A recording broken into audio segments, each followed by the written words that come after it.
బాపట్ల జిల్లాలో ఒక ఘోర రోడ్డు ప్రమాదం చోటు చేసుకుంది. అతివేగంగా వెళ్లి లారీని ఢీకొట్టింది ఒక బైక్ పై ఉన్న ఇద్దరు యువకులు అక్కడికక్కడే ప్రాణాలు కోల్పోయినట్లుగా తెలుస్తోంది. బాపట్ల బీచ్ సమీపంలో అర్ధరాత్రి ఈ ఘటన జరిగింది. మృతులు షేక్ రిజ్వాన్ అహ్మద్, యశ్వంత్గా గుర్తించారు. బైక్ పై ఉన్నటువంటి ఇద్దరు యువకులు చాలా వేగంగా వెళ్ళి ఒక లారీని ఢీకొట్టడంతో ఈ ప్రమాదం చోటు చేసుకున్నట్లుగా తెలుస్తోంది. ఇదిగో మనం స్క్రీన్లో చూస్తున్నాం, మీకు విజువల్స్ నేను చూపించే ప్రయత్నం చేస్తున్నాను. అటువైపుగా లారీ వస్తుంది, క్రాస్గా డైరెక్ట్గా వెళ్ళి లారీని ఢీకొట్టినటువంటి వీడియో మీరు క్లియర్గా అక్కడ చూస్తున్నారు. ఖచ్చితంగా అక్కడ నిర్లక్ష్యం కనిపిస్తుంది. అంటే ఎలా అర్థం చేసుకోవాలి ఈ వీడియోని? మనం క్లియర్గా అక్కడ తెలుస్తుంది మనకి. చాలా వేగంగా వెళ్ళి కనీసం ముందు నుంచి ఏం వెహికల్స్ వెళ్తున్నాయో, మెయిన్ రోడ్డు మీద వెళ్తున్నటువంటి వెహికల్స్ ఏమున్నాయో కనీసం జాగ్రత్తగా వెళ్ళాలన్న కనీసం జాగ్రత్త లేకుండా చాలా వేగంగా వెళ్ళి డైరెక్ట్గా లారీని ఢీకొట్టారు. లారీ మధ్యలోకి ఆ వెహికల్ దూసుకువెళ్ళింది వాళ్ళ బైక్. అంతే, ఒక్కసారిగా ఇద్దరు ఆ లారీ క్రింద పడిపోవడం, ప్రాణాలు కోల్పోవడం మనం చూస్తున్నాం. కేవలం నిర్లక్ష్యమే దీనికి కారణంగా కనిపిస్తోంది మనకి. చూస్తున్నాం, they can't even turn the bike. అప్పటికప్పుడు ట్రై చేశారు, ఇమ్మీడియట్గా కొంచెం పక్కకు జరగడానికి ట్రై చేశారు. కానీ వాళ్ళు వెళ్తున్న స్పీడ్లో ఆ బైక్ కంట్రోల్ అవ్వలేదు వాళ్ళకి. డైరెక్ట్గా బ్యాక్ టైర్ కిందకి వెళ్ళిపోయింది వాళ్ళ బైక్. ఇద్దరు ప్రాణాలు కోల్పోయినట్లుగా తెలుస్తుంది.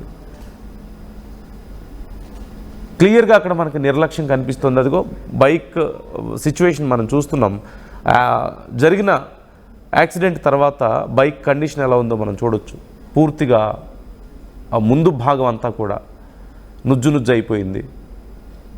అలాగే వాళ్ళిద్దరు కూడా అక్కడికక్కడే ప్రాణాలు కోల్పోయినట్లుగా తెలుస్తుంది. రాత్రి సమయంలో ఈ ఘటన జరిగింది. ఒకసారి దీని గురించి డీటెయిల్స్ తెలుసుకునే ప్రయత్నం చేద్దాం. ఎన్ని ఇలాంటి ఘటనలు జరిగినా బయట ఇవాళ రేపు సోషల్ మీడియా చాలా యాక్టివ్గా ఉంది. ఇలాంటి ఇన్సిడెంట్స్కి సంబంధించిన అప్డేట్స్ వస్తూనే ఉన్నాయి. కనీసం బైక్ మీద వెళ్ళేటప్పుడు హెల్మెట్ పెట్టుకోవాలి, లేదంటే మెయిన్ రోడ్డు దగ్గర ఉన్నప్పుడు, రోడ్డు క్రాస్ చేస్తున్నప్పుడు అంత డైరెక్ట్గా అక్కడ జంక్షన్ కనిపిస్తుంది. జంక్షన్లో లెఫ్ట్ సైడ్ నుంచో రైట్ సైడ్ నుంచో ఏవైనా వెహికల్స్ వచ్చేటువంటి అవకాశం ఉంటుంది. పెద్ద పెద్ద వెహికల్స్ కూడా వస్తూ ఉంటాయి. అలాంటప్పుడు కొంచెం చిన్నగా వెళ్ళాలి, హార్న్ కొట్టాలి, ఒకసారి చూసుకొని ఆ తర్వాత క్రాస్ చేయాలి. ఈ మాత్రం పరిజ్ఞానం కూడా లేదా? ఈ మాత్రం ఆలోచన కూడా లేకపోతే ఎలా? ఇదిగో చివరికి ఇలాంటి నష్టమే జరుగుతుంది. కనీసం హెల్మెట్ పెట్టుకోవాలి బైక్ మీద వెళ్ళేటప్పుడు. పొరపాటున అవతలి వాళ్ళు పొరపాటు చేస్తేనే మన ప్రాణాల మీదకి వస్తున్నాయే. కొద్దిపాటి చిన్న తేడాలు జరిగితేనే ప్రాణాలు పోతున్నటువంటి పరిస్థితి కదా. తెలిసి ఇంత నిర్లక్ష్యంగా బైక్ డ్రైవ్ చేసి డైరెక్ట్గా లారీని గుద్ది లారీ కిందకి వెళ్ళిపోతే ఇక ప్రాణాలతో ఎలా బయటపడగలుగుతారు? The both are very young. ఈ చిన్న వయసులో చివరికి ప్రాణాలు కోల్పోయారు. ఎవరిని ఇక్కడ తప్పు పట్టాలి మనం? ప్రాణాలు కోల్పోయి వాళ్ళ కుటుంబాలు నష్టపోయిన వాళ్ళని మనం తప్పు పట్టగలుగుతామా? వాళ్ళు బాధలో ఉన్నారు. అలాగని హెల్మెట్స్ లేకుండా అంత వేగంగా కనీసం మెయిన్ రోడ్డు మీద వెళ్ళేటప్పుడు కొంచెం ఆగి చూసుకొని, లేదంటే అట్లీస్ట్ హార్న్ కొట్టి వెళ్ళాలి. అక్కడ కొంచెం జాగ్రత్తగా వెళ్ళుంటే ఇంత ప్రమాదం జరిగి ఉండేది కాదు. కొంచెం స్లోగా వెళ్ళుంటే ఇంత ప్రమాదం జరిగి ఉండేది కాదు. అట్లీస్ట్ హెల్మెట్స్ అన్న పెట్టుకొని ఉండాల్సింది. ఏమీ లేవు. ప్రతి ఒక్క విషయంలోనూ నిర్లక్ష్యం, అజాగ్రత్త. చివరికి ఏమైంది? ఈ నష్టం ఇద్దరు వ్యక్తులది కాదు, 2 కుటుంబాలది. ఆ 2 కుటుంబాలు రోడ్డున పడ్డట్లు కాదా? ఇప్పుడు చేతికి అందొచ్చిన పిల్లలు ప్రాణాలు కోల్పోతే వాళ్ళ భవిష్యత్తు ఏమవుతుంది? ఇప్పుడు ఒకసారి దీని గురించి డీటెయిల్స్ తెలుసుకునే ప్రయత్నం చేద్దాం. శ్రీనివాస్ జాయిన్ అవుతున్నారు, మా ప్రతినిధి. శ్రీనివాస్, డీటెయిల్స్ ఎలా ఉన్నాయి ఈ ఘటనకు సంబంధించి? ఇప్పుడు పోలీసులు ఏమంటున్నారు? నందు, జరిగిన సంఘటన పదే ఒకటే విషయం, అతివేగం ప్రాణాలు తీస్తుంది అనే విషయాన్ని నిర్ధారిస్తూ ఎప్పటికప్పుడు ఇటువంటి సంఘటనలు పునరావృతం అవుతున్నప్పటికి కూడా కొంతలో కూడా కొంత మార్పు రావట్లేదని చెప్పుకోవడానికి అయితే ఇది ఒక ఉదాహరణగా చెప్పుకోవచ్చు. సుమారు అంతా కూడా 17 నుంచి 24 సంవత్సరాల లోపల ఉన్నటువంటి యువకులు కార్తీక పౌర్ణమి సందర్భంగా కూడా బీచ్ ఒడ్డున ఎంజాయ్ చేద్దామన్న ఉద్దేశంతో అర్ధరాత్రి సమయంలో 12 గంటలకి అన్ని కూడా సీసీ బండ్లు అంటే రేస్ బండ్లు వైబిఎక్స్ మోడల్ టైప్ బండ్లు ప్రమాదానికి గురైంది కూడా ఆ బళ్ళు వేసుకొని గుంటూరు కోర్టాపాడు ప్రాంతం నుంచి కూడా వెళ్ళినటువంటి 7 మిత్రులు కూడా ఆ 7 మిత్రుల్లో ఇప్పుడు 2 లేకపోవటం దురదృష్టకరం చెప్పుకోవచ్చు. ఎందుకంటే అతి వేగమే వీళ్ళు ప్రాణాలు బలిపోందని చెప్పేసి ప్రత్యక్షంగా మనకు సీసీ ఫుటేజ్ లో తెలుస్తుంది. వాళ్ళు బాపట్ల బీచ్ కు వెళ్దామని చెప్పేసి రాత్రికాల సమయంలో గుంటూరు నుంచి బయలుదేరి 12 గంటల సమయంలో బీచ్ కి చేరుకోవటం, బీచ్ ను కూడా పోలీసులు మూసివేశారంటే కొన్ని సాంకేతిక కారణాలు, అదేవిధంగా వాతావరణం దృష్టిలో పెట్టుకుని బీచ్ ను పూర్తిగా కూడా మూసివేయడం జరిగిందని ఇప్పటికీ కూడా ప్రకటన చేసినప్పటికీ అవి వారికి తెలియకపోగా వారు ఆ సమయానికి వెళ్ళారు. వారు లేదని చెప్పేసి తిరుగు ప్రయాణంలో సుమారు 1 గంట 1:30 సమయంలో చూస్తున్నటువంటి ఆ స్పీడ్ వేగం సుమారు 100 కిలోమీటర్ల స్పీడ్ వెహికల్ ఉన్నట్టుగా కూడా తెలుస్తుంది. చీరాల నుంచి రేపల్లి వెళ్ళేటువంటి ఒక లారీకి నేరుగా వెళ్లి ఢీకొన్న గంటలు అక్కడికక్కడే 2 మృతి చెందడం. గుంటూరుకు చెందినటువంటి షేక్ రిజ్వాను, అతను పాలిటెక్నిక్ సెకండ్ ఇయర్ చదువుతున్నాడు, వయసు 17. యశ్వంత్ అనే అతను బట్టల షాప్ లో పనిచేస్తున్నాడు, అతను వయసు 21. వాళ్ళిద్దరు అక్కడికక్కడే మృతి చెందటం. మిగిలిన 5గురిలో కూడా అసలు ఏం జరుగుతుందో తెలియని పరిస్థితిలో ఒక 2 కూడా అక్కడి నుంచి పరారైపోయిన తర్వాత ఉదయకాల సమయంలో వాళ్ళు మళ్ళీ హాస్పిటల్కి కూడా చేరిన పరిస్థితి. ఎందుకంటే అక్కడ జరిగిన సంఘటనకి ఏ విధంగా రియాక్ట్ కావాలో తెలియని పరిస్థితిలో ఉన్నటువంటి కొంతమంది యువకులు ఇటువంటి సాహసాలు చేయడం వల్ల ఒక కుటుంబాల్లో విషాదం నింపుతుంది అని చెప్పేసి ఇదైతే ప్రత్యక్ష సాక్షిగా చెప్పుకోవచ్చు. జరిగిన సంఘటన అయితే బాపట్ల పోలీసులు విచారణ చేస్తున్నారు, సీసీ ఫుటేజ్ సేకరించారు. కాకపోతే ఆ సమయంలో యువకులు ఏమన్నా మద్యం సేవించారా లేకపోతే మరి ఇంకేదన్నా కారణాలు ఉన్నాయని కూడా కోణంలో అయితే కూడా విచారణ చేస్తున్నారు. కాకపోతే ఈ ప్రమాదానికి అతివేగమే ప్రధాన కారణం అని చెప్పేసి అయితే పోలీసులు ప్రాథమికంగా ఒక నిర్ధారణకు అయితే రావడం జరిగింది. కాకపోతే వాళ్ళు ఎక్కడి నుంచి ఎక్కడికి వస్తున్నారు, వాళ్ళు ఆ సమయంలో వాళ్ళ పరిస్థితి ఎలా ఉంది, మిగిలిన వారు ఎక్కడికి వెళ్ళిపోయారు, వాళ్ళ మధ్య ఉన్న సంబంధం ఏంటి అనేది కొద్దిగా విచారణ అయితే చేస్తున్నారు. కానీ వాళ్ళకి ప్రాథమికంగా లభించిన సాక్ష్యాధారాలను బట్టి ఇది పూర్తిగా అతివేగమే వీరిద్దరిని బలికొంది అని చెప్పేసి కూడా తెలియవస్తున్న పరిస్థితి కనిపిస్తున్నారు. కాకపోతే పోలీసులు మరీ చెప్తున్న విషయం ఏంటంటే ఈ విధంగా అంటే అతివేగం ఒక థ్రిల్ లాగా ఫీల్ అవుతున్నారు. వాళ్ళైతే అతివేగమే బలికొంటుంది. దీని మీద ఎన్నో పోస్టర్లు, సోషల్ అవేర్నెస్ ప్రోగ్రామ్ చేస్తున్నప్పుడు కూడా ఇటువంటి సంఘటనలు జరగడం చాలా బాధాకరమైన పరిస్థితి. అంటే వారు ఆ సంఘటన జరిగే సమయంలో అక్కడ ప్రాంతం కూడా పూర్తిగా నిర్మాషంగా ఉంది.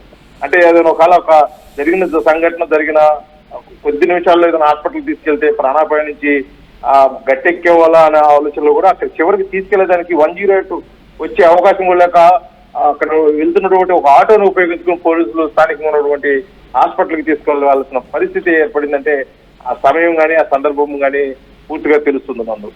కాకపోతే పోలీసులు దీన్ని ఆ కోణంలోనే విచారణ చేస్తున్నారు. అతివేగంగా వీళ్ళు ప్రాణాలు తీసుకుంది. కాకపోతే వీళ్ళు ఒక మైనర్ ఉండటం బాధాకరమైన విషయము. వాళ్ళకి డ్రైవింగ్ లైసెన్స్ ఉన్నాయా లేకపోతే ఏంటి అనేది కూడా విచారణ చేస్తున్నారు.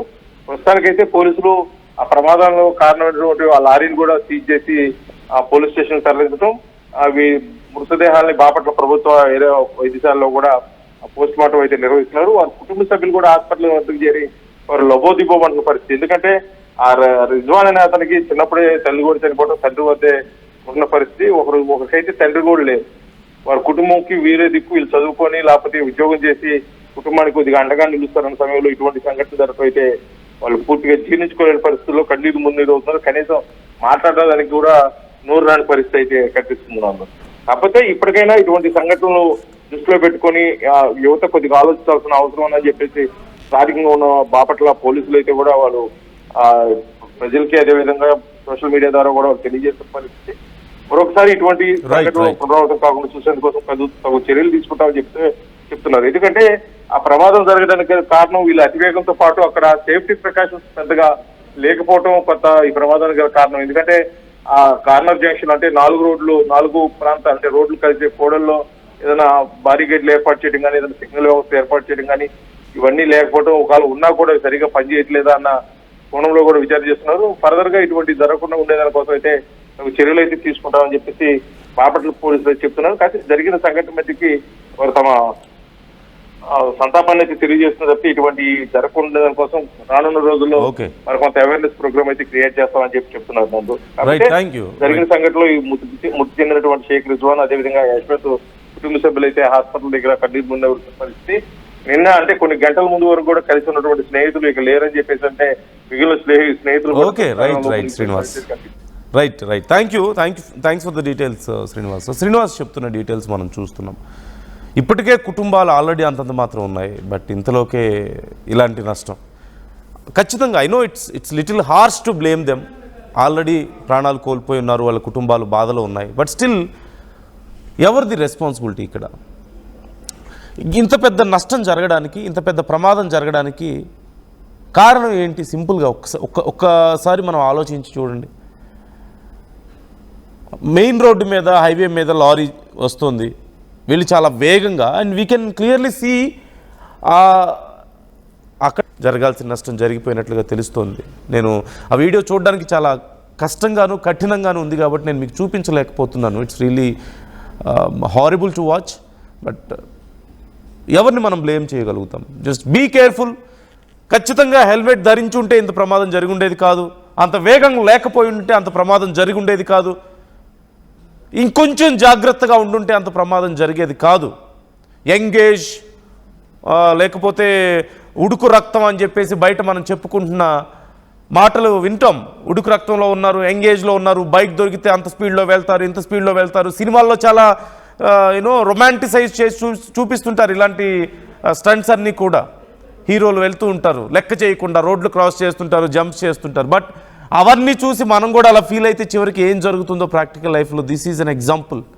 ఇలాంటి ఎగ్జాంపుల్స్ మనం రోజు చూస్తూనే ఉన్నాం. నేను ఇప్పుడు చెప్పిన వార్త కొంచెం కఠినంగా ఉండుండొచ్చు, సున్నిత మనస్కులు కరవపడవచ్చు, జాగ్రత్తలు తీసుకోవాలని ఆర్టీవీ మీకు సూచిస్తోంది. Viewers description is advised. వార్తను మీకు పూర్తిగా చేరవేయడమే మా ఉద్దేశం. Be careful, this is what's going to happen. మీరు కొంచెం నెగ్లిజెన్స్ ఉన్నా సరే మీకు, లేదంటే కొంచెం మీరు నిర్లక్ష్యంగా,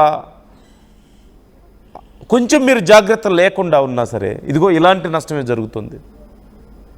ఇది ఇట్స్ ఎ లైవ్ ప్రూఫ్. మీ అభిప్రాయాలు ఏంటి?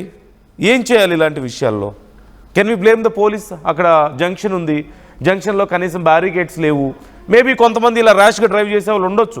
ఇప్పుడు బైక్ వాళ్ళు డ్రైవ్ చేశారు, ఇంకోసారి లారీ డ్రైవ్ చేయొచ్చు, ఇంకోసారి బస్ డ్రైవ్ చేయొచ్చు. రోడ్లు ఫ్రీగా ఉన్నాయి, midnight 1 o'clock time, who knows? అక్కడ కనీసం బ్యారికేడ్స్ పెట్టాలి. జంక్షన్స్లో అట్లీస్ట్ సిగ్నల్స్ లేవు, ఎవరో అక్కడ లేరు. సరే, నైట్ టైము పెద్ద పెద్ద సిటీల్లో మాత్రమే ట్రాఫిక్ ఉంటుంది, ఇలాంటి టౌన్స్లో పెద్దగా ట్రాఫిక్ ఉండదు, అందుకని ఎవరు లేరు అనుకోవచ్చు. At least there should be some barricades to control the speed. ఏ వాహనాలు వెళ్ళవా? మెయిన్ రోడ్సే కదా అవి. సో పోలీసులు కూడా కొంచెం జాగ్రత్తలు తీసుకోవడం మంచిది. అండ్ డ్రైవ్స్ ఉండాలి స్పెషల్గా. అంటే midnightలో కూడా బీచ్ల దగ్గరికి వెళ్ళి వాళ్ళు రాగలుగుతున్నప్పుడు, అక్కడ డ్రింక్ చేస్తున్నప్పుడు చాలామంది, అఫ్కోర్స్ బాపట్ల బీచ్లో ఇట్స్ హ్యాపెనింగ్. midnightలో వెళ్ళి చాలామంది డ్రింక్ చేస్తున్న వాళ్ళు ఉన్నారు. అక్కడ పోలీసులు గస్తీ లేదని నేను చెప్పను, but still maybe it's not effective for some times. So ఇంకొంచెం జాగ్రత్తగా ఉండండి. చిన్న చిన్న టౌన్లో కూడా ఇలాంటి జంక్షన్స్లో use some precautions, use some barricades, use some signals. అప్పుడప్పుడు కొన్ని డ్రైవ్స్ నిర్వహించండి. మీ ఒపీనియన్స్ కామెంట్ చేసే ప్రయత్నం చేయండి ఈ విషయం మీద.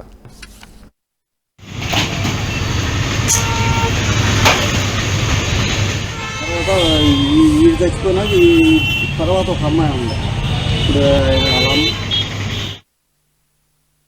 ఇప్పుడు ఇల్లైనా ఫ్యాక్టరీ అయినా క్లినిక్ అయినా రూఫ్ ఉంటే safe. Truzon solar system install చేయండి. బిల్తో పాటు టీపీ తగ్గించండి. నువ్వు సూపర్ స్టార్ అయ్యా. Truzon solar power, super power. చరిత్ర సృష్టించినోడు ఇప్పుడు ఆ చరిత్రని తిరగరాయబోతున్నాడు. అబద్ధాల గోడల్ని బద్దలు కొట్టి నిజాలను రాగా మీ ముందుంచబోతున్నాడు. నిజమైన వార్తల కోసం వెంటనే డౌన్లోడ్ చేసుకోండి రా యాప్ని.